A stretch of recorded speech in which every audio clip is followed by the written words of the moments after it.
So maganda araw kabola, sa video na ito pag-uusapan po natin pre-agency po ulit kabola. Kundi bibigay po natin yung ating pong top 5 kabola na free agency signing dito po sa ating pong 2023 off-season kabola. And then we will talk about good news about the Gilas program and then something about the new import ng Barangay Ginebra kabola. So hindi pa na-subscribe, pakipindot naman po yung subscription button. So ito nga po, binigyan na po ng celebratory dinner ni RSA at saka ni MVP itong golden team kabola ng ating Gilas Pilipinas. And this is a good sign, di ba? It's a good sign kabola para sa akin na nakikita natin na that partnership between RSA and MVP for our national team is still continuing.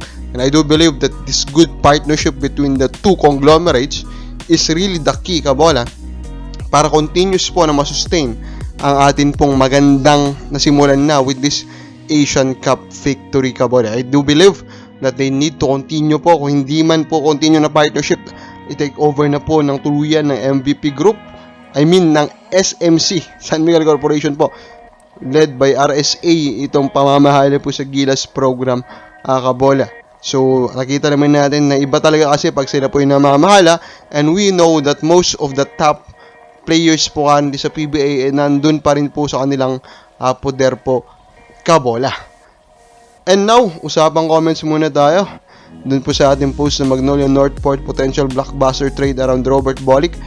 Lugi dapat SMB, kulang pa sila o kaya Ginebra, sabay po ni Lucas Beranya makasait kabola. SMB na naman, parang sobre-sobre na yun nandun pakakuha lang nila kay Jeron Teng. Gawan mo naman ng video yung suspension ni Mactalio. Anong masabi mo noon? Don't worry, Sir User Vio CWD9 MC6B. I hope napanood mo na siya, no? So we did a video about that situation po of Mactalio kabola. Another news, Team Cone is confident about his new import, Tony Bishop.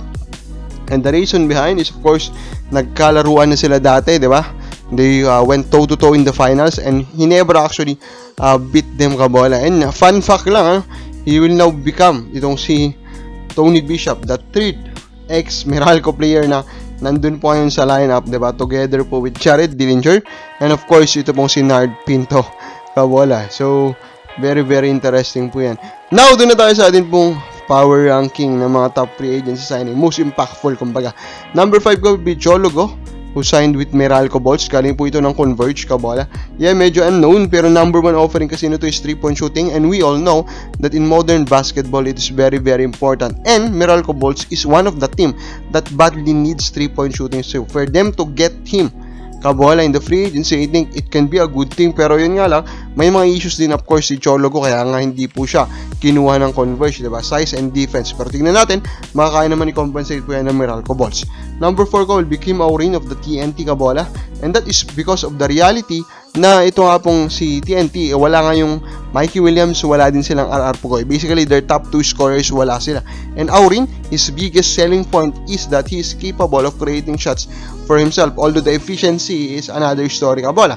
So tingnan natin if he can continue to develop his shots para mas maging efficient pa po siya and mas maging maganda pa po yung impact niya for this team po of TNT. Number 3 natin will be Jeron Teng, nasa San Miguel po na paperman. Of course, this is a very big signing kabola, di ba? Jeron Teng is a very familiar name, although he was hated under his time po sa Converge kabola, especially nung lumabas nga yung rumor na pera po daw yung rason. Pero now that he is with San Miguel Kabir, he could be a very interesting piece for them kabola. Although titignan natin yung fit kasi nga po hindi siya consistent from beyond the arc, and of course that is actually what San Miguel needs kabola. Tingnan natin kung talaga may bibigyan po siyang consistent minutes. Number 2 will be Joseph Ariobu ng Magnolia Hatchets. Matagal daw naglaro sa 3x3 ng Magnolia Hatchets. Kilala naman natin, di ba?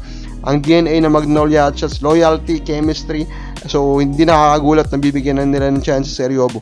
Now what makes this interesting for me is that I'm actually a big believer of what Ariobu could bring kabola. He is a versatile wing.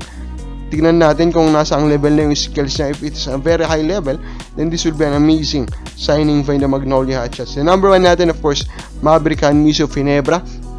This is very simple. They need someone who can score the ball And Han Musi is doing that.